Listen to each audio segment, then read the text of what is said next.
लेते हैं न्यूज क्या है। बीते 5 जनवरी को पंजाब में आयोजित एक कार्यक्रम में जाते समय प्रधानमंत्री के काफिले को एक फ्लाईओवर पर 15 से 20 मिनट तक इंतजार करना पड़ा। किसानों के विरोध प्रदर्शन के चलते प्रधानमंत्री के काफिले को पंजाब के फिरोजपुर जिले के पास रुकना पड़ा था, जिसके बाद उन्होंने अपने कार्यक्रम रद्द कर दिए और इस पूरे मामले को प्रधानमंत्री की सुरक्षा में भारी चूक बताया गया। अब जान लेते हैं प्रधानमंत्री की सुरक्षा योजना के बारे में। सबसे पहले देखेंगे इसकी पृष्ठभूमि। बीते कई दशकों में हमें प्रधानमंत्रियों की सुरक्षा में चूक के मामले देखने को मिले हैं। फरवरी 1967 तत्कालीन प्रधानमंत्री इंदिरा गांधी पर भुवनेश्वर में एक चुनावी रैली के दौरान ईंट से हमला किया गया। 31 अक्टूबर 1984 को प्रधानमंत्री इंदिरा गांधी की उनके अंगरक्षकों द्वारा हत्या कर दी गई। 2 अक्टूबर 1986 प्रधानमंत्री राजीव गांधी की राजघाट यात्रा के दौरान उन पर गोलियां चलाई गई। इन घटनाओं को ध्यान में रखते हुए स्पेशल प्रोटेक्शन ग्रुप यानी एसपीजी एक्ट 1988 पारित किया गया और प्रधानमंत्री की सुरक्षा विशेष सुरक्षा समूह या एसपीजी को सौंप दी गई।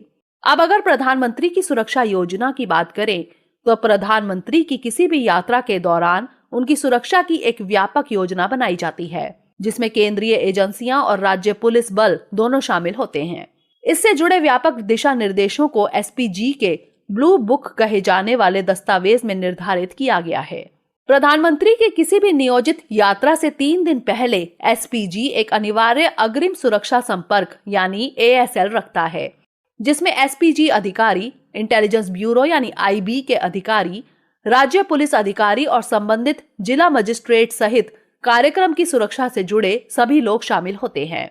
इन अधिकारियों के बीच प्रधानमंत्री की यात्रा के हर मिनट का विवरण और आवश्यक सुरक्षा व्यवस्था पर चर्चा की जाती है। सुरक्षा बैठक में प्रधानमंत्री के कार्यक्रम का विवरण, यातायात मार्ग, उपयोग किए जाने वाले वाहन, आयोजन स्थल की सुरक्षा, कार्यक्रम में आने वालों की तलाशी, अग्नि से सुरक्षा और मौसम इत्यादि के विषय पर ध्यान दिया जाता है। सुरक्षा बैठक समाप्त होने के बाद एक एएसएल रिपोर्ट तैयार की जाती है और इसमें भाग लेने वाले सभी लोगों द्वारा हस्ताक्षर किए जाते हैं। इस रिपोर्ट के आधार पर सुरक्षा के सारे इंतजाम किए जाते हैं। अब सवाल है कि अगर योजनाओं में अचानक कोई बदलाव आ जाए तब क्या होगा? ऐसी स्थिति से निपटने के लिए एक आकस्मिक योजना हमेशा पहले से बनाई जाती है। उदाहरण के लिए अगर मौसम खराब के कारण प्रधानमंत्री कार्यक्रम स्थल के लिए उड़ान नहीं भर सकते, तब सड़क मार्ग से एक वैकल्पिक योजना पहले से ही बना ली जाती है। मार्ग को साफ किया जाता है और सड़क पर सुरक्षा व्यवस्था की जाती है। यूपी के एक पूर्व डीजीपी के मुताबिक एसपीजी प्रधानमंत्री को सिर्फ नजदीकी सुरक्षा मुहैया कराता है। जब प्रधानमंत्री किसी राज्य की यात्रा कर रहे होते हैं तो समग्र सुरक्षा सुनिश्चित करने की जिम्मेदारी राज्य पुलिस की होती है। इसके अलावा सुरक्षा के लिए किसी भी खतरे के बारे में इनपुट प्रदान करने के लिए केंद्रीय खुफिया एजेंसियां जिम्मेदार होती हैं। हालांकि पीएम की सुरक्षा व्यवस्था कैसे की जाए, इस पर अंतिम फैसला एसपीजी ही करता है। अब जान लेते हैं कार्यक्रमों की तैयारियों के बारे में। सार्वजनिक कार्यक्रमों, जनसभाओं, रैलियों और रोड शो के दौरान प्रधानमंत्री की सुरक्षा में पुलिस कर्मियों के अलावा सादे कपड़ों में सुरक्षा कर्मियों को तैनात करने के लिए एक एसपी स्तर के अधिकारी की प्रतिनियुक्ति की जाती है। विरोध प्रदर्शनों की संभावना के दौरान आमतौर पर स्थानीय स्तर पर खुफिया जानकारी रखी जाती है और ऐसे समूहों के खिलाफ निवारक कार्रवाई यानी प्रिवेंटिव एक्शन की जाती है।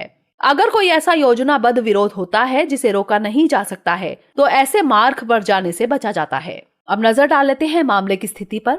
सवाल है कि आखिर 5 जनवरी को पंजाब में क्या हुआ था। पंजाब के मुख्यमंत्री चरणजीत सिंह चन्नी के मुताबिक प्रधानमंत्री ने अचानक योजना में बदलाव किया था और वायु मार्ग के स्थान पर सड़क मार्ग से जाने का चयन किया था, जबकि केंद्रीय गृह मंत्रालय का कहना है कि पीएम के कार्यक्रम के बारे में पहले ही बता दिया गया था। गृह मंत्रालय के मुताबिक पंजाब पुलिस के डीजीपी द्वारा आवश्यक सुरक्षा व्यवस्था की पुष्टि के बाद ही प्रधानमंत्री सड़क मार्ग से यात्रा करने के लिए आगे बढ़े थे। बहरहाल इस मामले की जांच के लिए पंजाब सरकार ने एक उच्च स्तरीय समिति का गठन किया है। अब नजर डाल लेते हैं केंद्र की प्रतिक्रिया पर। केंद्र सरकार ने इस पूरे घटनाक्रम को पंजाब सरकार और पुलिस की नाकामी बताया है। केंद्र सरकार पंजाब पुलिस अधिकारियों के खिलाफ विशेष सुरक्षा समूह यानी एसपीजी अधिनियम के तहत कार्रवाई करने पर विचार कर रही है। एसपीजी अधिनियम की धारा 14 राज्य सरकार को पीएम की यात्रा के दौरान एसपीजी को सभी सहायता प्रदान करने के लिए जिम्मेदार बनाती है। इसके अलावा केंद्र सरकार ने मामले की जांच के लिए कैबिनेट सचिवालय के सुरक्षा मामलों के सचिव की अध्यक्षता में 3 सदस्यीय पैनल का गठन किया है। जान लेते हैं सुप्रीम कोर्ट का निर्देश क्या है। मामले को देखते हुए सुप्रीम कोर्ट ने प्रधानमंत्री नरेंद्र मोदी की पंजाब यात्रा से संबंधित सभी यात्रा रिकॉर्ड की सुरक्षा का आदेश दिया है। यह आदेश प्रधानमंत्री की सुरक्षा में उल्लंघन के आरोपों की जांच अदालत की निगरानी में कराए जाने से जुड़ी याचिका पर सुनवाई के दौरान दिया गया। पंजाब सरकार को यह सुनिश्चित करने का निर्देश भी दिया गया है कि राज्य में प्रधानमंत्री की यात्रा से संबंधित सभी रिकॉर्ड और सामग्री को तुरंत पंजाब और हरियाणा उच्च न्यायालय के रजिस्ट्रार जनरल की कस्टडी में सुरक्षित किया जाए। इसके अलावा पंजाब सरकार और केंद्र सरकार द्वारा गठित दोनों समितियों को 10 जनवरी तक जांच रोक देने के निर्देश दिए गए। अंत में जान लेते हैं निष्कर्ष के बारे में। देश के प्रधानमंत्री की सुरक्षा अत्यधिक महत्वपूर्ण है। सुरक्षा में चूक एक गंभीर मामला है। दोनों सरकारों द्वारा जांच के लिए पैनल का गठन भी किया गया है। किसी भी विवाद से बचने और मामले की निष्पक्ष जांच के लिए कोर्ट की निगरानी में जांच कराया जाना जरूरी है और दोषियों के खिलाफ कार्यवाही भी आवश्यक है।